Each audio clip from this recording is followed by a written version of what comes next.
London, December 1983. St. Bartholomew's Hospital was quiet on the children's cancer ward, where Michael Caine had been making weekly visits for the past 6 months. He walked down the familiar corridor with a heavy heart, knowing that several of the young patients he'd grown close to were losing their battles against the disease. But on this cold Wednesday afternoon, he had no idea that he was about to encounter someone whose story would change his own life forever. Because what happened in room 314 that day didn't involve fame, fortune, or Hollywood glamour. It was about 5 simple words that would transform how Michael understood courage, hope, and the true meaning of strength. The pediatric oncology ward at St. Bartholomew's had become Michael's second home over the past year. What had started as a single visit arranged by his publicist had evolved into something much more personal and meaningful. Every Wednesday afternoon, without cameras or press coverage, Michael would spend 3 hours moving from room to room, talking with young patients and their families, bringing books and games, but mostly just listening. Dr. Sarah Mitchell, the ward's head physician, had initially been skeptical of celebrity visits. Too often she'd seen famous people arrive with great fanfare, take a few photos, and leave feeling good about themselves while the children were left more aware than ever of the gap between their reality and the glamorous world outside. But Michael was different. He'd shown up that first day in November 1982 wearing jeans and a simple sweater, carrying a bag of books he'd bought at a nearby shop. He'd sat on the floor to talk with 8-year-old Tommy Harrison, who was undergoing chemotherapy for leukemia, and when Tommy had fallen asleep mid-conversation, Michael had simply remained there, quietly, until the boy woke up 40 minutes later. Most celebrities want to be the center of attention, Dr. Mitchell had observed to her colleagues. Michael makes the children feel like they're the most important people in the world. Over the months, Michael had developed genuine relationships with the young patients. He knew their names, their favorite colors, their fears about treatment, their dreams for the future. He celebrated with families when test results were encouraging and grieved with them when the news was devastating. But he'd also begun to understand that his presence meant something different to each child. For some, he represented hope that people from ordinary backgrounds could achieve extraordinary things. For others, he was simply a kind adult who listened without judgment and treated them as individuals rather than victims of their disease. On this particular December afternoon, the ward was unusually quiet. Several children were sleeping off the effects of their latest treatments. Others were too weak for visits. Michael had spent time with Maria Santos, a 12-year-old girl from East London who was responding well to a new experimental treatment, and had read stories to twins Peter and Paul Morrison, whose identical diagnoses had brought their family from Scotland for specialized care. As he prepared to leave, Dr. Mitchell approached him with an unusual request. "Michael, there's someone I'd like you to meet," she said quietly. "But I need to warn you, this situation is different from our usual patients." She led him toward the adult wing of the hospital, explaining as they walked. Room 314. The patient's name is James Crawford. He's 43 years old, a construction worker from Birmingham. He was diagnosed with terminal brain cancer 3 months ago, inoperable, untreatable. The doctors have given him perhaps 2 weeks. Michael listened, confused about why Dr. Mitchell was sharing this information with him. "James has a 14-year-old son named David," she continued. "David was diagnosed with osteosarcoma, bone cancer, 6 months ago. He's been receiving treatment here, and he's actually responding quite well. The prognosis is very good." The terrible irony was becoming clear to Michael, a father and son both fighting cancer, but only one of them was likely to survive. "James has been staying in the adult ward so he can be close to David during treatment," Dr. Mitchell explained. "But his own condition is deteriorating rapidly. He's not expected to leave the hospital." They stopped outside room 314. Through the partially open door, Michael could see a thin man lying in bed, his head wrapped in bandages, his face gaunt from illness and medication. "James knows about your visits to the children's ward," Dr. Mitchell said. "Yesterday he asked if there was any chance you might stop by to see him. Not for himself," he said, "but because he wanted to ask you something about David." Michael felt his throat tighten. "Of course, I'd be honored." Dr. Mitchell knocked gently on the door. "James, I have someone here who'd like to meet you." The man in the bed turned his head slowly, his eyes unfocused from medication but alert enough to recognize the figure entering his room. "Mr. Caine," James said, his voice barely above a whisper. "I can't believe you came." Michael approached the bed and sat in the chair beside it. "Please call me Michael. Dr. Mitchell tells me you have a son being treated downstairs." James's face lit up despite his obvious pain. "David?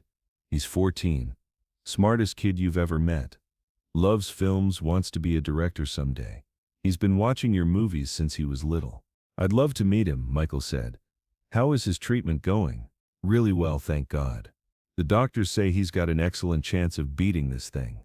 James paused, struggling with his emotions. "That's actually why I wanted to see you."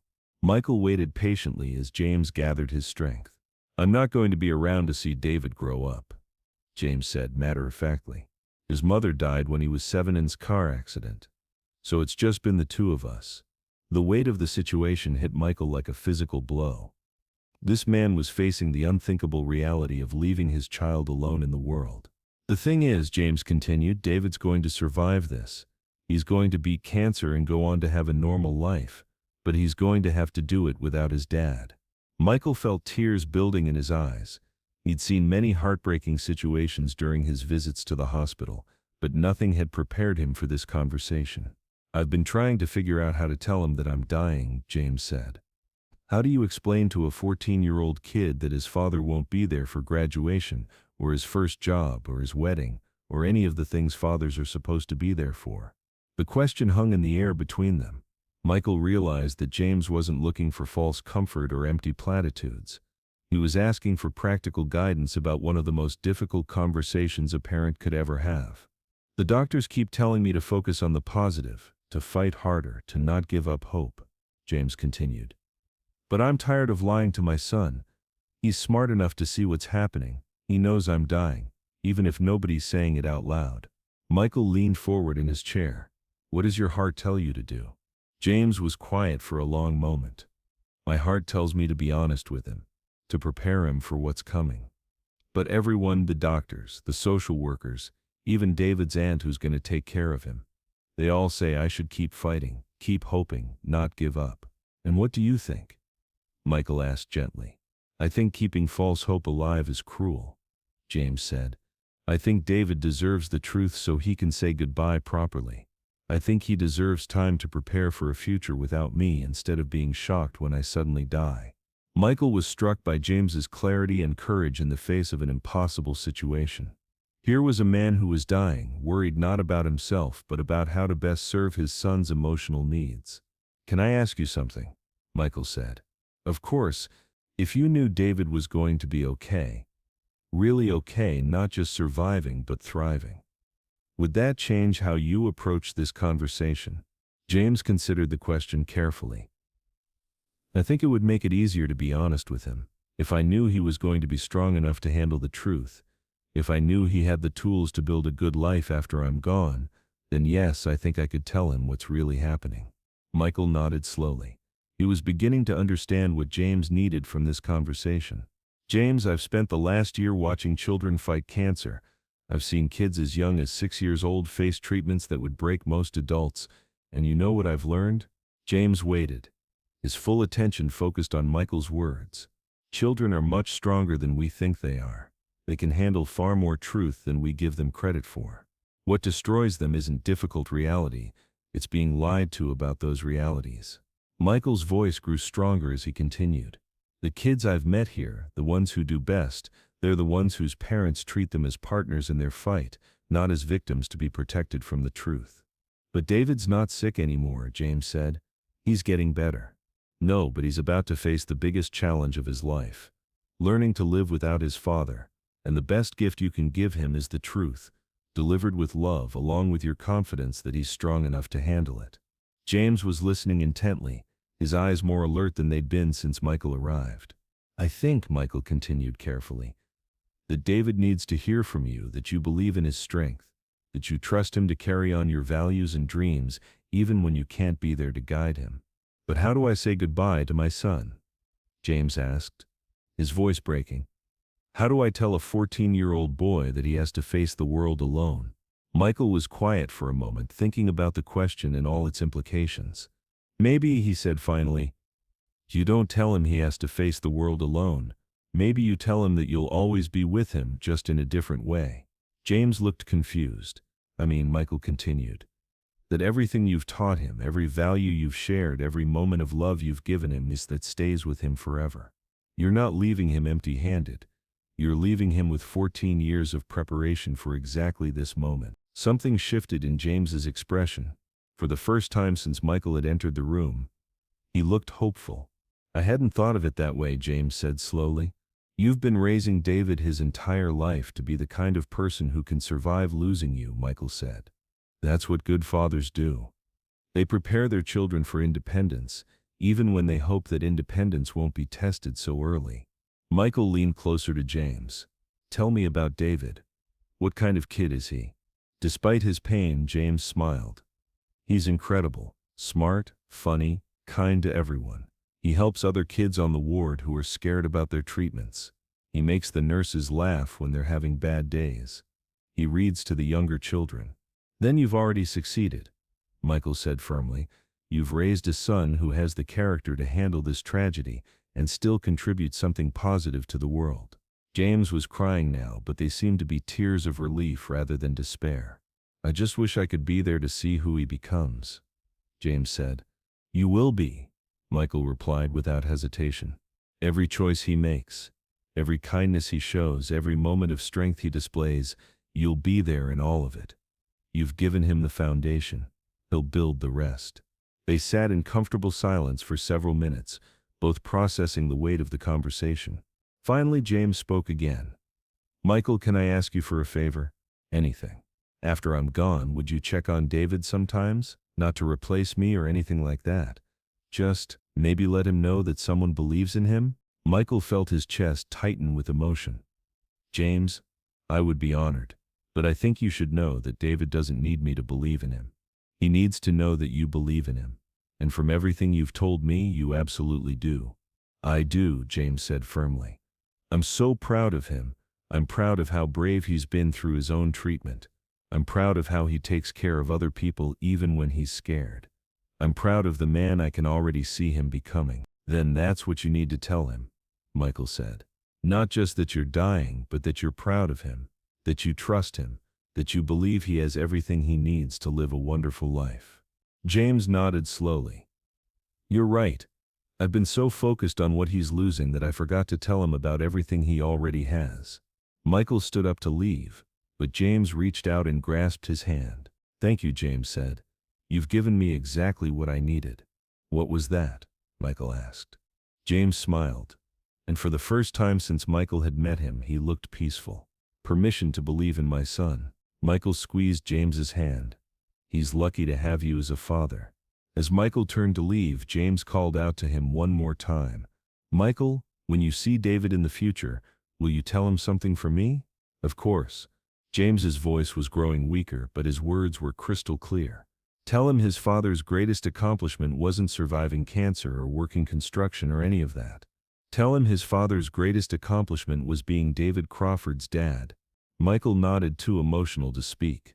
2 days later, James Crawford died peacefully in his sleep. David was with him, holding his hand and telling him stories about the future he was planning to build. Dr. Mitchell later told Michael that James had spent his final day talking with David about everything we'd done. His love for him, his pride in him, his confidence in David's future, and yes, the reality that he was dying. But instead of being a conversation about loss, it had become a conversation about legacy and love. David told me later that his father said something that changed everything for him. Dr. Mitchell shared. James told David that he wasn't leaving him alone. He was trusting him to carry their family's story forward. It transformed David's understanding of his father's death from abandonment to empowerment. At James's funeral the following week, Michael met David properly for the first time. The boy was thin from his treatment but had a quiet strength that reminded Michael powerfully of his father. Mr. Caine, David said, approaching Michael after the service. My dad told me you talked with him before he died. He said you helped him figure out how to say goodbye. Michael knelt down to David's eye level. Your father didn't need my help figuring anything out. He just needed someone to remind him of what he already knew, that he'd raised an incredible son. David smiled through his tears. He told me you said I was strong enough to handle the truth. He was right. "How are you doing with everything?" Michael asked gently. "It's hard," David admitted. "But I understand now that being sad about losing him is different from being afraid of life without him. Dad made sure I knew that I have everything I need to be okay." Michael was struck by the wisdom in David's words. This 14-year-old boy was articulating something that many adults never learned, that grief and hope could coexist. "David," Michael said, "I made a promise to your father. I promised I'd check on you sometimes, make sure you're doing all right. Would that be okay with you?" David nodded eagerly. "I'd like that. And Mr. Caine? Maybe sometime you could tell me stories about making movies? Dad said you probably had some good ones." Michael laughed. "I've got plenty of stories. Some of them are even true." Over the next several months, Michael kept his promise to James Crawford. He visited David regularly, sometimes at his aunt's house where the boy now lived, sometimes meeting him for lunch or taking him to film sets when his schedule permitted. But what Michael discovered was that these visits were changing him as much as they were helping David. The boy's resilience, his determination to honor his father's memory by building a good life, his genuine interest in other people despite his own challenges, all of it reminded Michael of what really mattered. "David taught me something I'd never understood before," Michael reflected years later. "He showed me that strength isn't about avoiding pain or pretending everything is fine. Strength is about facing reality honestly and choosing to build something meaningful anyway." David Crawford recovered completely from his cancer. He went on to graduate from university with a degree in film studies, eventually becoming a documentary filmmaker specializing in stories about families facing medical crises. His first film, 5 Words, was about his father's final conversation with Michael Caine and won several international awards. "My dad's greatest gift to me wasn't his life," David said during his acceptance speech. "It was his trust. He trusted me to be strong enough for the truth, strong enough for grief, and strong enough to build something good from loss." When Michael was knighted in 2000, David was among the guests at the ceremony. Now a successful filmmaker and father of 2 children himself, he approached Michael afterward. "Sir Michael," David said with a smile, "I wanted to thank you for those 5 words." Michael looked confused. "What 5 words?" "Permission to believe in my son," David replied. "That's what you gave my father, and through him you gave me the greatest gift a child can receive. Absolute confidence that I was strong enough for whatever life brought me." Michael felt tears in his eyes as he remembered that conversation from 17 years earlier. "Your father didn't need permission from me," Michael said. "He just needed a moment to remember what he already knew about you." "Maybe," David said. "But those 5 words changed both our lives. They gave him peace, and they gave me strength." Today, when people ask Michael about his most meaningful experiences in entertainment, he often talks not about awards or box office success, but about the afternoon he spent in room 314 of St. Bartholomew's Hospital. "Acting is about pretending to be someone else," Michael has said. "But real life is about being authentically yourself in moments that matter." James Crawford was facing the hardest thing any parent can face, and he chose to be honest, loving, and trusting. That's not acting, that's courage. But the full impact of that December afternoon extended far beyond Michael's understanding at the time. In the weeks following James's death, Michael began to reflect deeply on the conversation and its implications for his own life and relationships. "I realized that I'd been given a masterclass in courage from a dying construction worker," Michael told his wife Shakira one evening. "James taught me that love isn't about protecting people from difficult truths, it's about trusting them to handle those truths with dignity." The lesson resonated particularly strongly because Michael's own relationship with his daughter Natasha was entering a challenging phase. At 16, she was struggling with the pressures of being the child of a famous actor, feeling both privileged and burdened by her father's celebrity. "I'd been tiptoeing around Natasha's anger about my career, trying to shield her from the negative aspects of fame," Michael reflected. "But after talking with James, I realized that I wasn't protecting her, I was denying her the chance to develop her own coping strategies." Michael's conversation with Natasha about the realities of his career, inspired by James's approach with David, marked a turning point in their relationship. Instead of pretending that fame didn't affect their family, Michael acknowledged the challenges honestly while expressing confidence in Natasha's ability to navigate them. Dad stopped treating me like a victim of his success and started treating me like a partner in managing it. Natasha later said in an interview, "That conversation changed everything between us because it was built on respect rather than guilt." The influence of James Crawford's wisdom continued to shape Michael's approach to his Wednesday hospital visits as well. He began to spend more time listening to families discuss their fears and hopes, offering not solutions but simply his presence and his faith in their resilience. Dr. Sarah Mitchell noticed the change immediately. Michael became even more effective with the families after December 1983, she observed. He seemed to understand something fundamental about the balance between protection and empowerment that comes with loving someone. One particularly meaningful example occurred 6 months after James's death when Michael encountered the Rodriguez family. 8-year-old Elena Rodriguez was fighting acute lymphoblastic leukemia, and her parents, Maria and Carlos, were struggling with whether to pursue an experimental treatment that offered hope but also significant risks. "We're so afraid of making the wrong decision," Maria confided to Michael during one of his visits. "Elena is so young. How can we ask her to endure more pain when we don't even know if it will help?" Michael found himself channeling James Crawford's wisdom. "What does Elena want to do?" he asked gently. "She says she wants to try the new treatment," Carlos replied. "She says she's not ready to give up fighting, but she's 8 years old. How can she understand what she's choosing?" Michael spent time with Elena directly, not to influence her decision, but to understand her perspective. What he discovered was a remarkably mature child who had already thought carefully about her options. "I know the treatment will be hard," Elena told Michael with startling directness, "but I also know that giving up means I definitely won't get to grow up, and I want to see what growing up is like." Michael returned to Elena's parents with a message that echoed his conversation with James. "Elena is much stronger than you think she is," he said. "She's already facing the reality of her situation with more courage than most adults could manage. Trust her judgment. Trust her strength." The Rodriguez family chose the experimental treatment, and Elena responded beautifully. She not only survived but became a pediatric nurse herself, inspired by the medical team that had saved her life. "Mr. Caine taught my parents to believe in me when I was 8 years old," Elena said at her nursing school graduation. "He showed them that protecting children doesn't mean making decisions for them. It means giving them the information and support they need to make their own choices." Michael's hospital visits also began to attract attention from other parents who had heard about his approach to supporting families through medical crises. He started receiving letters from across the country asking for advice about how to talk with children about illness, death, and uncertainty. One particularly moving correspondence came from a single mother in Manchester whose 9-year-old son had been diagnosed with cystic fibrosis. "I don't know how to tell him that this disease will affect his entire life without destroying his hope for the future," she wrote. Michael's response, informed by his conversation with James Crawford, focused on the principle of honest hope. "Tell him the truth about his disease, but also tell him the truth about his strength," he suggested.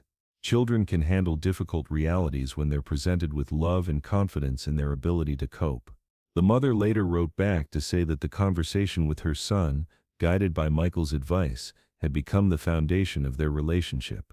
"We face his disease together now as partners, instead of me trying to carry the burden alone while he wonders why I'm always worried."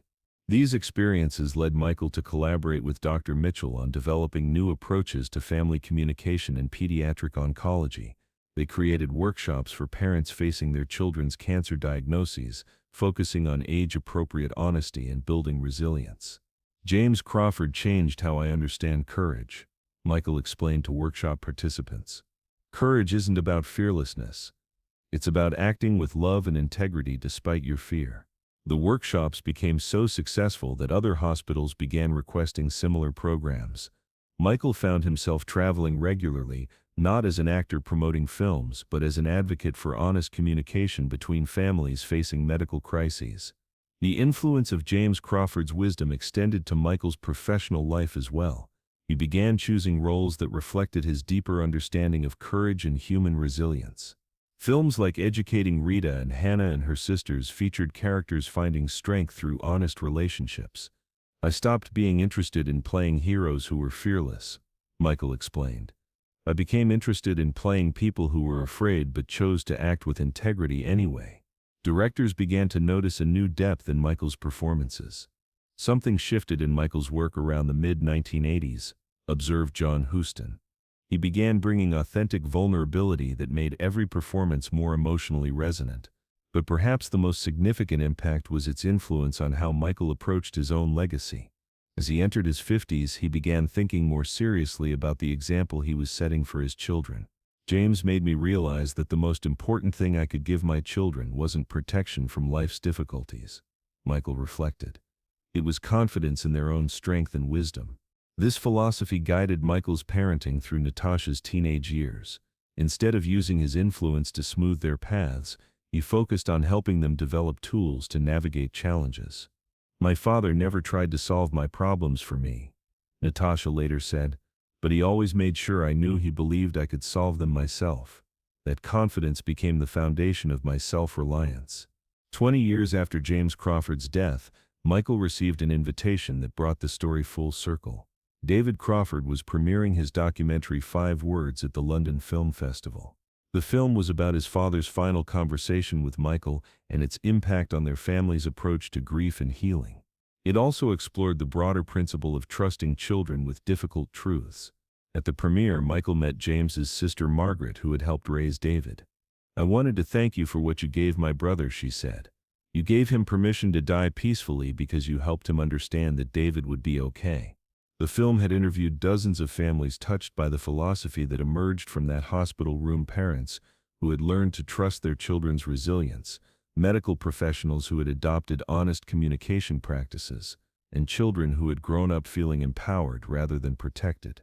"I had no idea," Michael said during the post-screening discussion, "that one conversation could have such far-reaching effects. James Crawford taught me something in that hospital room, but apparently we taught each other something that went beyond our individual circumstances. My father was dying, but his final gift to me wasn't sorrow. It was trust. He trusted me to be strong enough for the truth, strong enough for grief, and strong enough to build something meaningful from loss. The trust became the foundation of everything good I've accomplished in my life." After the screening, Michael spent time with David's children, James's grandchildren, who had never met their grandfather but had grown up hearing stories about his courage and love. "Granddad James always believed in people," 6-year-old Sophie Crawford told Michael solemnly. "Daddy says you helped him remember that." Michael knelt down to Sophie's level, thinking about the conversation that had started this entire journey 20 years earlier. "Your grandfather taught me something very important," Michael told her. "He taught me that when you really love someone, the best thing you can do is believe in their strength." The conversation between Michael Caine and James Crawford lasted less than an hour, but the 5 words Michael spoke, "permission to believe in your son," became the foundation for a new understanding of love, trust, and the responsibility that comes with caring for other people. It proved that sometimes the most important conversations aren't about fame or success or recognition, but about helping each other find the courage to love completely, even when that love comes with the certainty of loss. And it showed that ordinary people facing extraordinary challenges can teach lessons that change not just individual lives, but entire approaches to human connection and care.